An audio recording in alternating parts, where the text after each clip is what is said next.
Welcome everyone to today's webinar, Infection Prevention Case Study, How Robert Wood Johnson University Hospital Hamilton Brought Down HAIs. I'm Mackenzie Bean, a Managing Editor with Becker's Healthcare. We will begin today's webinar with a presentation, and we'll have time at the end of the hour for a question and answer session. You can submit any questions you have throughout the webinar by typing them into the Q&A box you see on your screen. We are looking forward to hearing your questions. Today's session is being recorded and will be available after the event. You can use the same link used to log into today's webinar to access the recording. At this time, I am pleased to turn the floor over to our presenters, Alice Brewer, Director of Clinical Affairs with Trudy Smart UVC, and Ann Dicon, Director of Infection Prevention with Robert Wood Johnson, to begin today's presentation. Morning, everybody, and thank you for, or good afternoon, actually. Thank you for joining us today. I am Alice Brewer, and I am the Director of Clinical Affairs for Trudy Smart UVC. I am an infectious disease epidemiologist and infection preventionist, and am very pleased that Anne was able to join us for this webinar today. She has a great story to tell you all. To get started, though, I wanted to just give a little bit of background about UV and why we're talking about it in the scope of infection prevention, and just set up Anne's talk a little bit. So I think it's great for us to always start with a look at, why we're here, why we do what we do. There is a huge issue with infection prevention and hospital-acquired infections. Nationally, about 2 million patients are infected every year with a hospital-acquired infection. Represents a huge burden in terms of comorbidity, in terms of financial cost for the hospitals. It really takes away from other resources that could be utilized for patient care. It really places a huge burden on the patients and patient families. So this is really a significant problem. And as we're looking through these rates and these numbers, I think it's important to remember that these are people that we're talking about. These are not just statistics. These are actual patients that are in our hospitals every day, and we need to do our best to make sure that they are not leaving sicker than they arrived. So where are all of these infections coming from? This is a great graphic from a paper by Dr. Weinstein in 1991, but it still holds true. There are a variety of sources for hospital-acquired infections. The risks come from all over the place. A patient's endogenous flora represents about 40 to 60% of that pathogen load, that risk for infection. Under normal circumstances, that endogenous flora in a healthy person, doesn't cause any problems, but in a hospital situation, when we are introducing devices that are crossing a mucous membrane, surgical procedures, that endogenous flora kind of has an opportunity to migrate and maybe cause some issues. So that's a significant source of infection. But we also have to consider the sources of infection that are kind of external to the patient. So that's healthcare workers. About 20 to 40% of infection, can be accounted for by just that patient healthcare worker interaction. Hand contact. There's another 20 to 25% that can be accounted for by antibiotic-driven infection risk. We know that antibiotics significantly increase the risk for certain diseases and hospital-acquired infections. And then lastly, we have the environment, and that can account for about 20% of the infection risk in a patient. And when you think about the environment and healthcare worker associated infection risk, those are really closely tied together. And we know that a healthcare worker's hand is just as easily contaminated by coming in contact with patient as with the environment. So that 20 to 40% risk from a healthcare worker is very closely tied to that 20% risk from the environment. So we really have to, pay attention to the environment, the patient room, and the surfaces in that room to make sure that we're not increasing unduly the risk to that patient and the risk for an infection.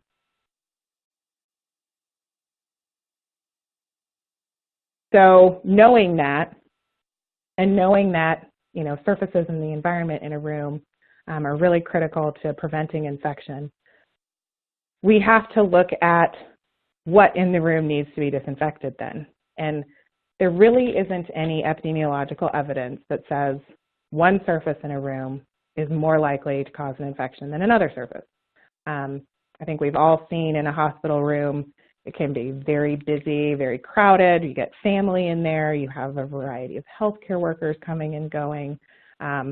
And people are touching everything. They're touching the walls. They're touching, the window frame and ledge and the blinds, as well as more commonly thought of items like the doorknob and light switches and bed rails. So there really isn't a correlation between touch frequency and microbial contamination load. Every surface in the room could potentially be contaminated, and every surface in the room could potentially be touched by a family member, by the patient themselves, by a healthcare worker. And so we really have to pay attention to every surface in the room, and every surface in the room needs to be as clean as possible because they all pose a risk to our patients, and to that, making sure that they are not acquiring something that they didn't arrive with. So that brings us to UVC. It's one of these no-touch disinfection technologies that we're hearing much more about in the literature and in the field of infection prevention. And it's been shown to be very effective. This is one paper, one of the first papers, written by Dr. Bill Rutala almost 10 years ago now. And what he shows us is that the UVC being applied in a room can produce significant log reductions of some of the most common multidrug-resistant organisms. So MRSA, VRE, Acinetobacter, C. diff.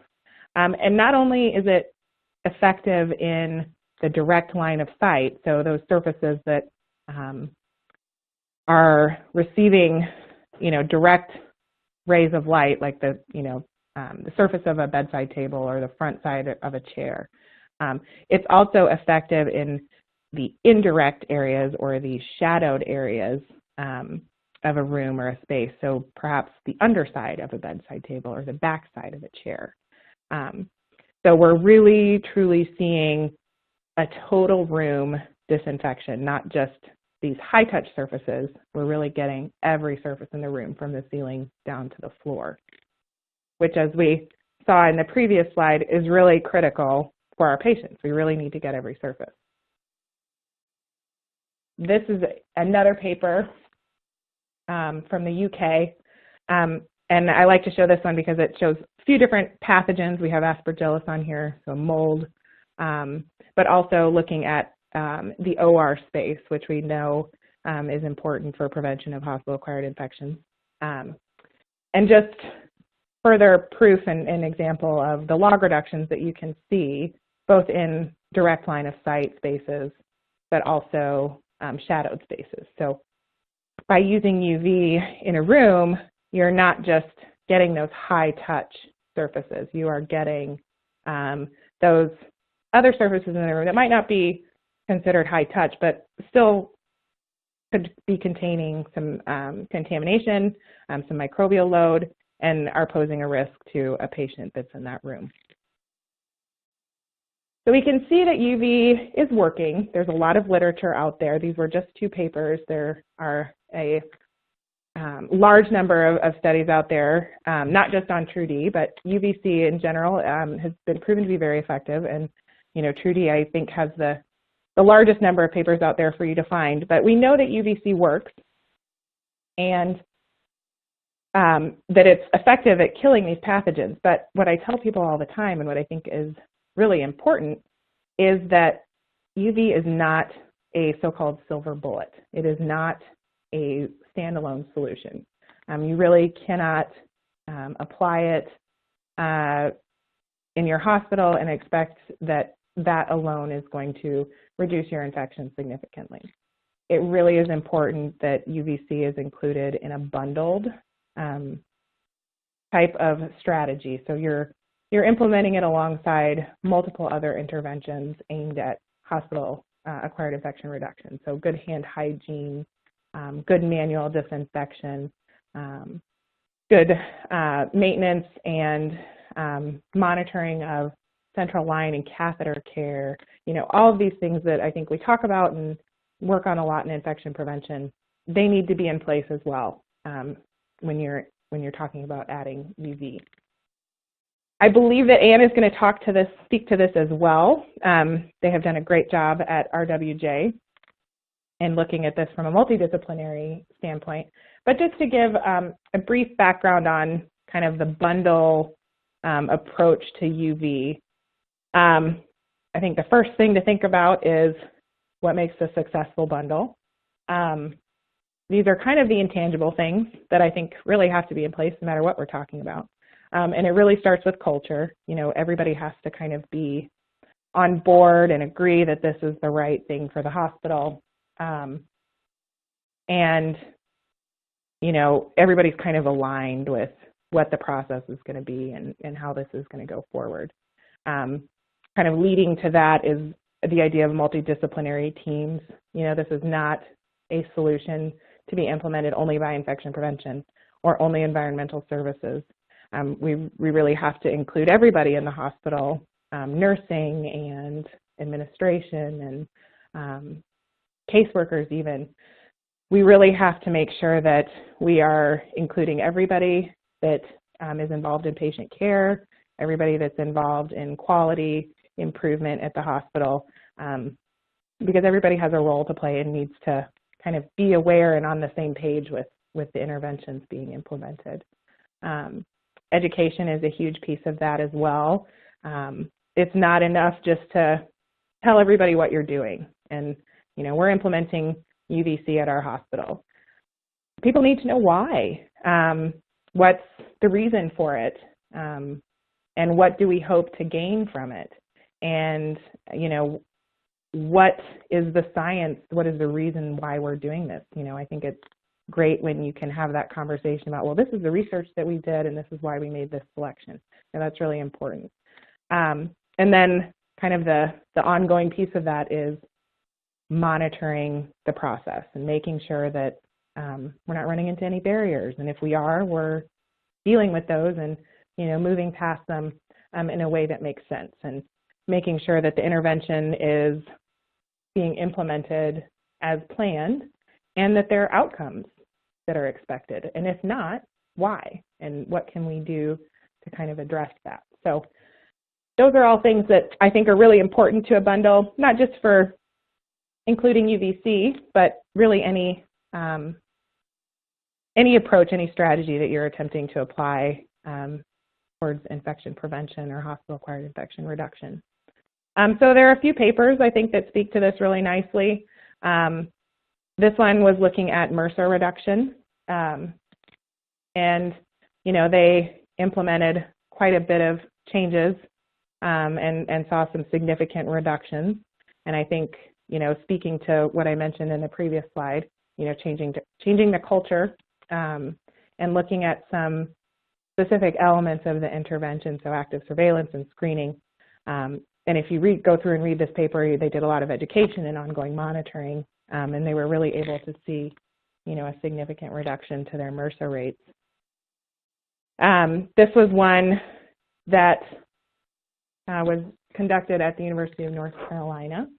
And this was a great example of really using that multidisciplinary team and looking at interventions that kind of spoke to each of those disciplines. So there was antimicrobial prescribing changes that were done, diagnostic stewardship, with the lab partners, isolation policy changes from infection prevention, cleaning practices with EVS, and this particular paper did include the use of Trudi as part of their cleaning practices. But as we can see, that was about a 42% decrease in their infections, and specifically in C. diff infections, which is huge. I think any of us in the hospital, if we could knock our C. diff down by 40% or more, we would, jump on that.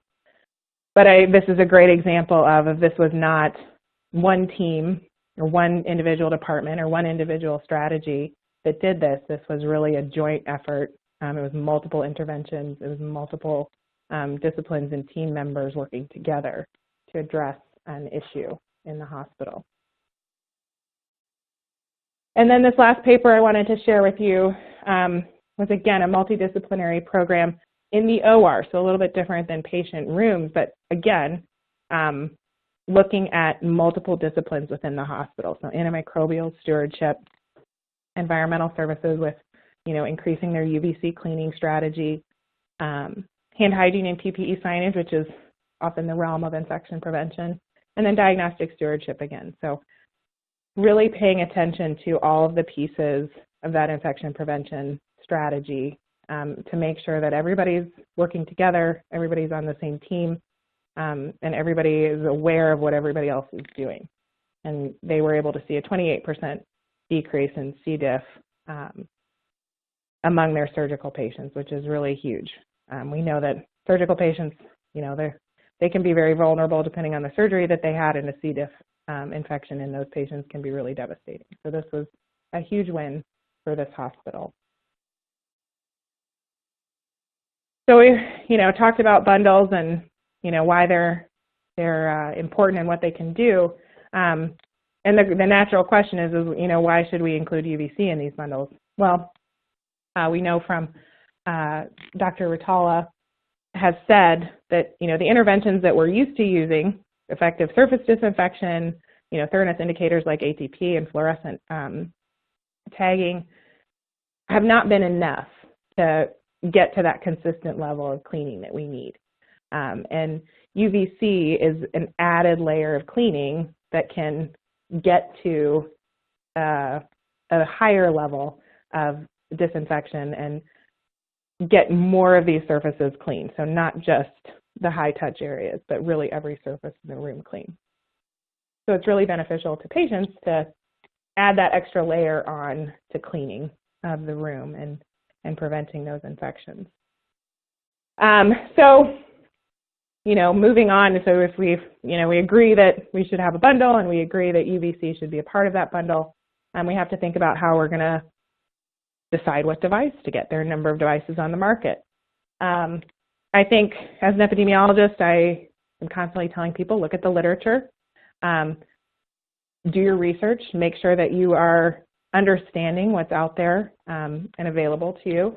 I think selecting a device, looking at the study design for that research is really important, and making sure that that evidence is valid and sound and that it's not an opinion piece. So, looking at the study design and making sure that it's a well-designed study is important. And then as you're looking at those studies, kind of identify those devices that have been proven to disinfect actual patient rooms, not just a dish in a lab. They've actually been applied in a patient room in a real hospital and can reduce that pathogen load, but also have been proven to reduce hospital-acquired infections. So it's one thing to disinfect a space and reduce the CFUs that you can culture from a surface, but it's an entirely different thing to be able to say, when we use this device, our infections go down. And then finally, just looking at bias, it's a fact of every research study out there. There's going to be some bias, there's going to be some confounding variables that you have to pay attention to. But really look at, who benefits from this study, who co-authored it. Is it somebody who's affiliated with the device under study? You want to make sure that there's not been bias introduced that kind of invalidates the results. You want to make sure that the results that you're seeing in the study and the outcomes in the study are really a true representation of the research. And then, as I mentioned before, look at the study design. Make sure that it's the study design isn't skewing the results in one way, and that you're really getting good, clean data and it's results that you can kind of bank on and put forward as a rationale for purchasing a device, because these are expensive pieces of equipment, and I think we need to make sure that we're doing our research and that it's sound before we make a decision. So now I would like to turn this over to Anne, and she's going to tell you about their experience with Trudi and the process that they went through. Good afternoon. This is Ann Dyken. I'm the Director of Infection Prevention here at Robert Wood Johnson Hospital in Hamilton, New Jersey. We're part of the Barnabas system. And we've been on this journey for a few years. We're a community hospital. We provide numerous services. We have 9 operating rooms, and we're 180 beds. How we've gotten to this point, like everything else, we've done our homework, we've done our research, and realized that UV is not the final be-all, end-all. We had to look at all our other reduction strategies first. We developed a multidisciplinary team to address C. diff, but not just C. diff. We were invited to participate in the state's targeting reduction in infection B engagement, or as we finally call it, STRIVE. So as a result of that, we got a multidisciplinary team together, including nursing, pharmacy, lab, education, environmental services, administration, clinical informatics, inpatient nursing, and the emergency department. We decided that we need to make sure everything else was in line before we went to UV, because it's kind of like what I explained to them. It's UV is like the icing on the cake. When you make a cake, you can eat the cake without the icing, but the icing kind of adds an extra, as a person who loves icing, the icing kind of adds a little oomph to the cake. But you have to make sure you put the batter and you put all the ingredients together first. So we decided we had to put all that information together first and work on multiple things before we went to UV. We did a lot of education on appropriate and timely specimen collection for C. diff. And while we were focusing on C. diff, we didn't just focus on C. diff. We focused on other multidrug-resistant organisms, Mercer VRE, Acinetobacter, Pseudomonas, CRE. And as part of our antimicrobial stewardship report card, we reported on hospital onset infections in all these areas and monitored that. We did early identification and isolation for C. diff. If a patient had an order for C. diff, we automatically put the patient in isolation until it's ruled out, but then beyond that till diarrhea is resolved. We looked at empowering nurses and empowering the lab not to send inappropriate specimens. We went through a lot of education on the Bristol stool chart and what the stool should look like before we sent them down to the lab. And being a very visual person, we did, as part of our skills education with nursing staff, used candy and different things to show visualization what the stool should really be looking for to send down to the lab, and require that the nursing document that they have at least 3 episodes of diarrhea before we tested patients for C. diff. We then put in the order piece that nursing had to document, was it a 6, was it a 7 to send it specimen. We looked at also observations as far as, is the patient on a stool softener or a laxative within the last 48 hours. If they were, they had to get approval from the pathologist to send the specimen. And we work with the lab as when the specimens came down, if it didn't meet the criteria, that they could also stop the line and stop the specimen from being tested. And then we looked at our antibiotic usage and moved on to cleaning and realizing environmental cleaning had to be done appropriately. So we did a lot of education with our environmental services department and our nursing department, and also looked at disinfectant of equipment between patients. Were they cleaning the appropriate equipment? Was it going from room to room without being cleaned? Things like that. We did annual education with the nursing staff And as part of our state's targeting reduction in infection via engagement, one of the suggestions was made to do annual competencies. And we wanted to make it interesting and fun, but yet get a lot of information in a short period of time to our staff. So we set up stations, and like everything else, we always start with hand hygiene, and all employees had to come show us how they could appropriately wash their hands. And for visualization, I really like visualization, we used a black light and showed them how well they were washing their hands with soap and water. And we looked at general cleaning and talked about the environment and how things were being cleaned in the environment. Another visualization we did is, that what's wrong, or room of horrors, all the things that could be wrong or should be wrong, to see if staff were identifying that piece of it. Looked at equipment cleaning. And then with isolation, we wanted to make sure that people were donning and doffing their personal protective equipment appropriately. So that was another station where we had them demonstrating appropriate technique. In bathing, we looked at bathing and cleaning and pre-op education. We looked at catheter-associated urinary tract infection. We looked at central line-associated bloodstream infection. And then C. diff, we focused a whole room on C. diff and reviewed again with the staff timing, appropriate specimen collection. Then we had our antimicrobial stewardship pharmacy. Also talk about antibiotic usage, because that's key as far as C. diff went. So after reviewing all those things and then looking at our order set, we did see after the first dry fair a decrease. That was in 2017. So when we started having to talk about UV, and it helped a lot that we had done a lot of our homework and research base, and it also helped that our environmental services director and supervisor had worked in another facility and used UV, and specifically had done Trudi.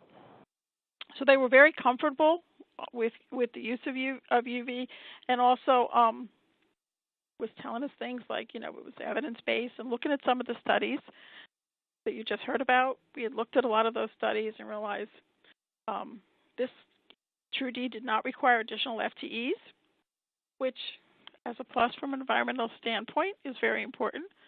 And looking at the credible information from CDC. So next steps. Again, this was a long process. This has not been overnight. We've been talking about looking at something probably for about 7 or 8 years before we really move forward with UV technology. We had to make sure all our other actions were implemented prior to UV and making sure that they were hardwired, or so we thought. We reviewed the literature. We looked at other vendors. We had other vendors come in and look at different products. We liked the fact that we weren't going to require additional staff to do this, and again, it really helped that the current environmental service staff had previous experience with Trudi and were very familiar with the use.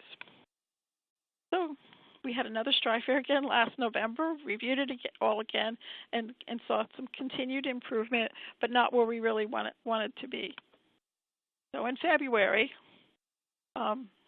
we started Trudi. And when we started Trudi, we had to have a lot of education and a lot of comfort level. So mid-February, the Environmental Services Department were trained. And again, the director and the supervisor had used it before, but none of our other staff had used it before. So we figured we were going to start full force. We were going to use it as much as we could and disinfect as many rooms as possible on discharge. And then the goal was to do all rooms at least once every quarter, and we were going to do the OR on the off shifts. However, we had one device. Just in general, geographically, our ORs are in two different buildings. They're all attached, but just getting it from point A to point B was difficult. So then in May, actually the end of April, we start discussing it. We weren't necessarily seeing as good an improvement as we expected. So in May, we decided we want to really focus on isolation discharges, make them our top priority, C. diff is our number one, but also any isolation discharges, because we didn't want environmental services to have to differentiate to C. diff or is it MRSA, is it VRE, because we really wanted to see improvement in all our areas and making sure that we're not seeing hospital onset other multidrug-resistant organisms. So communication, like in everything else, is key. Every morning we have a daily HRO huddle because we're on our high reliability organization goal, and we want to communicate the number of patients in isolation to each other. So we have two huddles. The first one at 7:30 in the morning. I'm at an environmental services director or supervisor is there, and we review with them the number of patients who are in isolation, what rooms those patients are in, and who got discharged the day before. And then we look at our Trudi use from the day before and see, okay, we had 5, I'll just use 5 as an example. We had 5 isolation discharges yesterday, 4 were done, 5 were done, or why weren't they done? And if the room was open, it was still open, environmental services would go up there and terminally clean and Trudi that room. Then we realized that initially we have a lot of our discharges that happen on the evening shift. And our evening shift staff, some of them weren't as comfortable with using the Trudi. So we really had to determine that we had to get more people comfortable. Initially they were afraid of it. And they were afraid they were going to break this machine. So we had to do a lot of coaching and reinforcing with the environmental service staff that, you know, it's okay to use this. We want everyone to be comfortable with using it because if they don't have a comfort level, they weren't going to use it.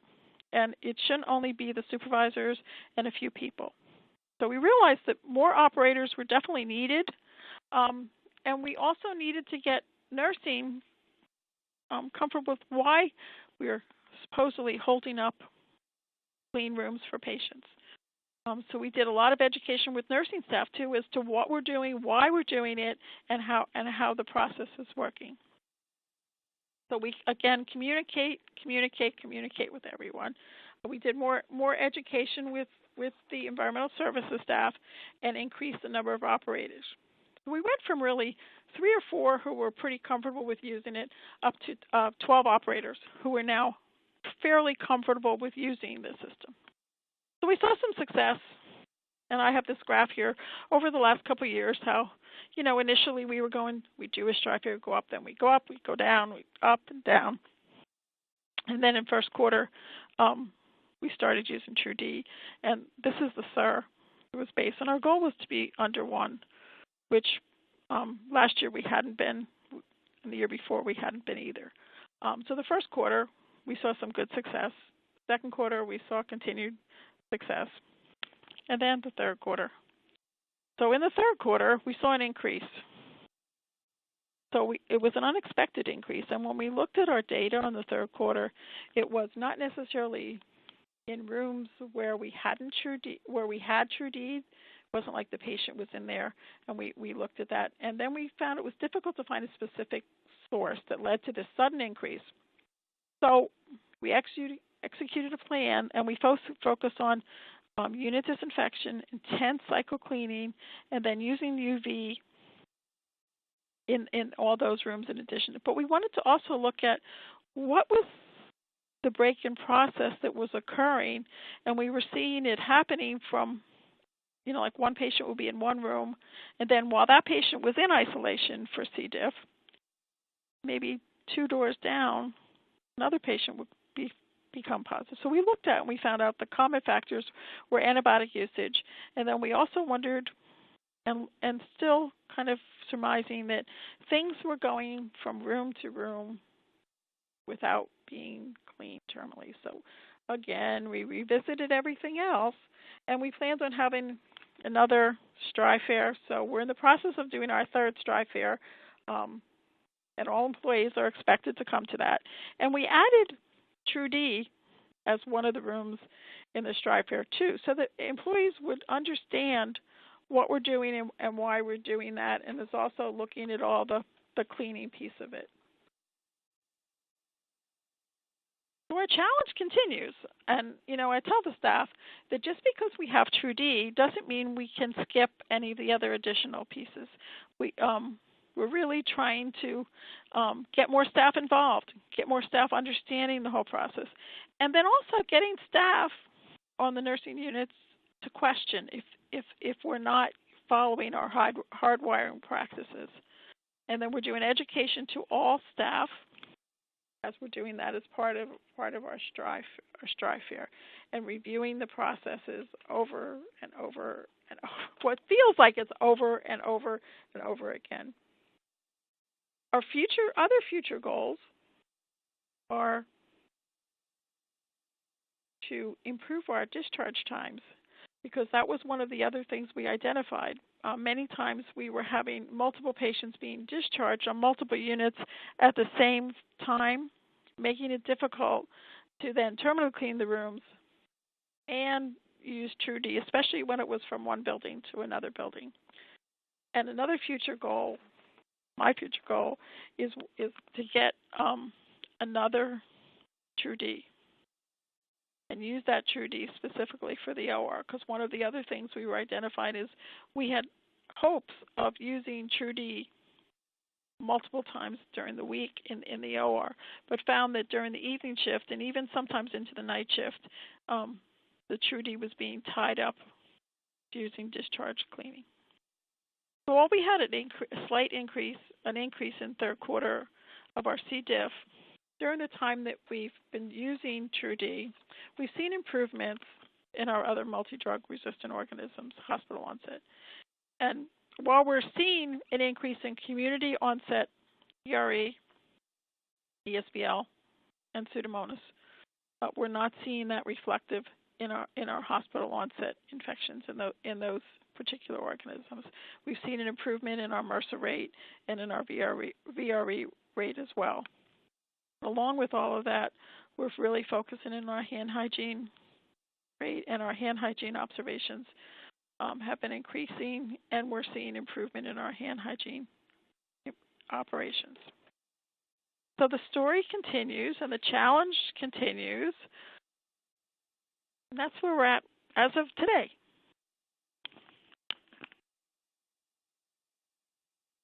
Great. Well, thank you, Alice and Anne, for such a fantastic presentation. We'll now begin today's question and answer session. Please submit any questions you have by typing them into the Q&A box you see on your dashboard. We will try to get through as many questions as we have time for. The first question is from an audience member who asks, can you please explain how UBC would not require extra staff for operation? Well, you still need an you still need environmental service people to do it, but they're able to put it in the room. They set the timing on it, and then they can go on to do something else while the machine is operating. And they see, for instance, it'll take 25 to 30 minutes. They know to come back at that time to then pick up the UV and take it somewhere else. So it's not like but we've had to hire a dedicated staff to only do UV, because it doesn't have to be moved multiple places in the room. And that was one of the advantages of going with Trudi, or so we thought. Yeah, this is Alice. Anne is absolutely right. We frequently find that, using Trudi fits pretty seamlessly in with a hospital's existing EVS, routine and schedule for cleaning. So it doesn't take a lot of their time to move it around. So we very rarely find that hospitals have to hire somebody to operate the device. Great. Thank you both for clarifying that. Another audience member is asking, how much time was added to room turnover time with existing protocols? This is Anne. I'll say it's approximately a half an hour if the Trudi needs to be used in the room, and then they explain to the patient why. And when they explain it, the patients are very happy. But then it's going to depend on also the size of the room, because some of our larger rooms will take longer than a half hour, but the average is about 25 to 30 minutes for the size of our rooms. Wonderful. Thanks, Anne. And let me stick with you for this next question. Another audience member is asking if you could please explain how you ensure that nurses accurately document stool frequency and appearance. Do you have any tips for that? Oh, that's a big challenge, and that is one we're still being faced with. When they go to order it, they'll get a pop-up that says, has the patient had 3 or more stools in the last 24 hours? And then they have to document when they collect the specimen, what number it is on a Bristol stool chart.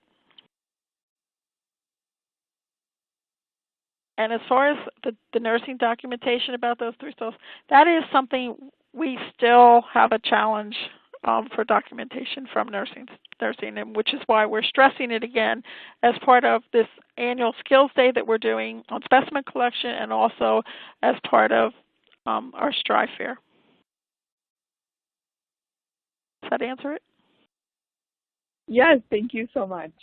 We have another question here from an audience member who says, if a patient is on a stool softener, how many hours do you wait after discontinuing the stool softener before you attribute loose stool to possibly being related to C. diff?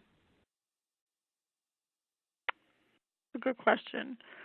We look at 48 hours after a stool softener has been given. Perfect. That's helpful for our audience to know. Thank you. The next question is, did your order set for C. diff have a pop-up for the provider reminding them to check for non-infectious causes of diarrhea? No, but that's a very good idea. I'm going to suggest that myself. Perfect. Sometimes with our education, and this has been interesting as we're doing the Strive here, and it's also competence as far as the nursing staff, realizing, well, why are they having diarrhea? Is this the first time they're eating and they haven't eaten anything and that's why their stool is a little loose? What did they eat before? Those kind of things. So I like that. I'm definitely going to suggest we add that. Thank you. Perfect. Thanks for the audience question as well. We have another audience member here who is asking, what is the average cycle time for turning over your rooms and for the Trudi to run through its cycle? Well, the average time for the Trudi cycle, it depends on the size of the room. With our rooms, our average is about half an hour. So the whole process takes about an hour from discharge, maybe a little bit longer. Great. And one quick follow-up. How many Trudi devices do you have?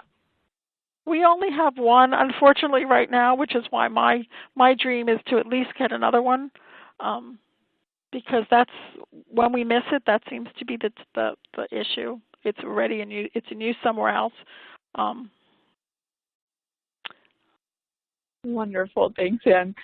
We have another question here, which is, did you develop and implement an internal policy for use of the Trudi UV devices? Yes, we did.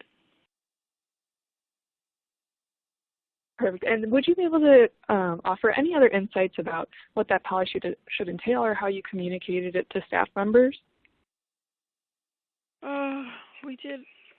We did education as far as the policy and reinforced it as part of our other net learning through education, through our Strive Fair, through our Skills Day. It's a constant. One of the things we did identify initially was we were getting some pushback from nursing because we use a system that tags the rooms for when they're dirty and then when they're clean. And we found out that housekeeping was cleaning the room, but then they were putting that the room was cleaned, and we were Trudying it after the fact. So it seemed like the room was clean, but in process, the whole process hadn't been completed. So our environmental service director came up with a way where we actually suspend the process and the process goes into suspension, so to speak, while the room is Trudied. So the person on the other end doesn't they realize it's not ready for occupancy for the next patient. And that has helped a lot as far as that's helped a lot with communication. That's availability of rooms. Absolutely. And I think that example ties into another question an audience member had, which is, where were your patients moved to while UV disinfection was occurring? It was on discharge. Unless we had, and occasionally we have, a lot of our isolation patients are in a single room, but if something would come up and they were in a double room, and this is where we had to get very creative, because it was a double room, and this was before we went to the C. diff. Once the C. diff order is put in, the patient goes into isolation. So they get moved to a single room if they're not in a single room, or the room gets blocked until we can roll it out. So if something came up, like it wasn't necessarily C. diff, but another isolation, and they were positive, really the whole room is dirty. So you either leave the isolation patient in the room and block the room, or both people have to be moved out of the room, and then the room would have to be terminally cleaned and then Trudied. So a couple times that's happened. Well, what we did is, it was nice if the patient was going for a study, so during that time you could get all that done. Or there was a couple cases where we would take the clean patient out of the room, take them to the solarium or the waiting area, and then a lot of TLC with the patient and saying we want to make sure we thoroughly clean the room. So then they would come in, terminally clean it, and Trudi it. And actually the nurses from the floor and also the environmental service department would speak to the staff as to the patient, and the patients were very receptive about it. We didn't really have issues with that. Well, that's great to hear. Another question from an audience member is, do you use one other thing UVC? along with that, I just thought of something else too. One other thing with that was when we had our tick up with C. diff, when patients were in the room, environmental services would go to the staff, speak to them, and what we would do is they would ask permission, and they would put the Trudi in the restroom with the door closed and disinfect the restroom while the patient was in there. Wonderful. Thank you for adding that on. I appreciate it. The next question is, do you use UVC in all of your patient rooms or only those on isolation for multi-drug-resistant organisms? Anybody who has been in isolation, either ruled out or confirmed. And that's for Mercer, VRE, C. diff, any of the other multi-drug-resistant organisms. And how has this impacted your facility's value-based reimbursements or HCAP scoring? Have you seen an increase in your satisfaction scores after implementing the device? That's a good question. I'm not sure. I think we did, but I can't say for sure. No problem. We can always follow up with answers to audience members as well after the presentation. Oh, yes. Actually, one of my colleagues who gets that data said, yes, absolutely, we have seen an improvement. He goes to those Wonderful. meetings. The next question here is about the bundle, and it's asking, did your bundle include daily bathing using disinfectant wipes in patients with C. diff or other MDROs? Daily bathing. We use, I'm sorry, could you repeat that question again? Yeah, of course. Did your bundle include daily bathing using disinfectant wipes for patients with C. diff? Bathing them with disinfectant? Well, you can't use disinfectant wipes bathing. We use disposable. We use bathing cloths, and they're disposable. I think maybe that's what she meant. But you can't use disinfectant on a patient. Perfect. This next question is about some of the research associated with UVC, and it says, can we get a couple examples of study design flaws that can skew data? Yeah, this is Alice. You answer that one, Alice. Okay. And these are things that I've seen. So one example is, you might have a study or a hospital that's looking at applying an intervention to try and reduce infections, and their control period is a time of the year when maybe we don't see as many infections, or when census is a little bit lower. And then their intervention period is a time when typically infections are kind of increasing. For example, during cold and flu season, right now we tend to see more patients in the hospital and higher infections. So you're comparing a control period to an intervention period, which are not the same. So you really can't compare those two equally and draw any valid conclusions.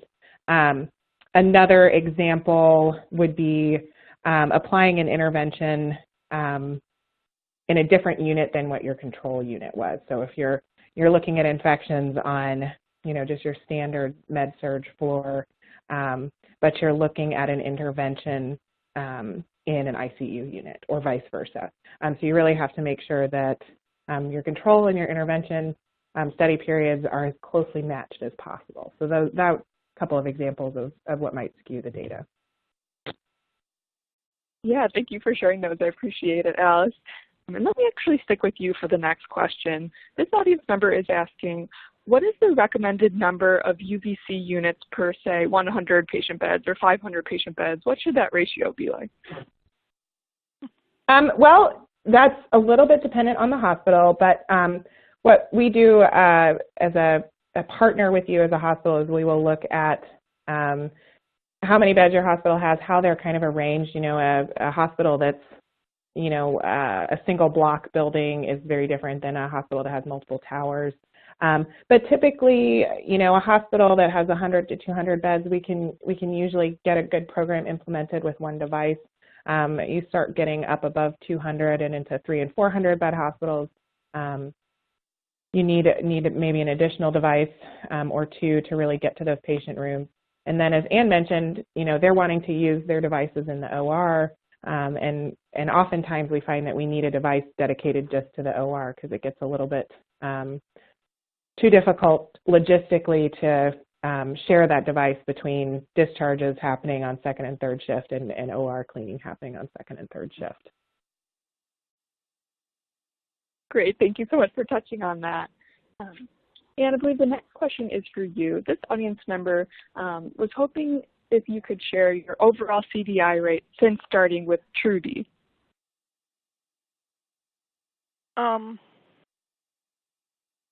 Year to date, it's our SIR rate, because we do the SIR. Our SIR is 0.8.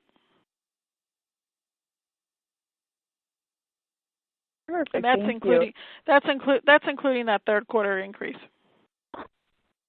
Great. And we have another question here for you, which is, are you planning to create an abstract for APIC 2020 that details your bundled approach for CDI prevention? Oh, that's a good question. That probably I'd like to if I have enough time. Wonderful. It sounds like some people would love to see it. This next question is, are there any concerns with running the Trudi machines in the patient's bathroom during occupancy with regards to safety? Such as there's a disoriented patient who goes in there inadvertently? Well, they won't use it on that type of patient. We've only used it a couple times in the bathroom, and that was with awake alert oriented patients who had C. diff. We wouldn't normally do that while the patient's in the room. That's not our practice.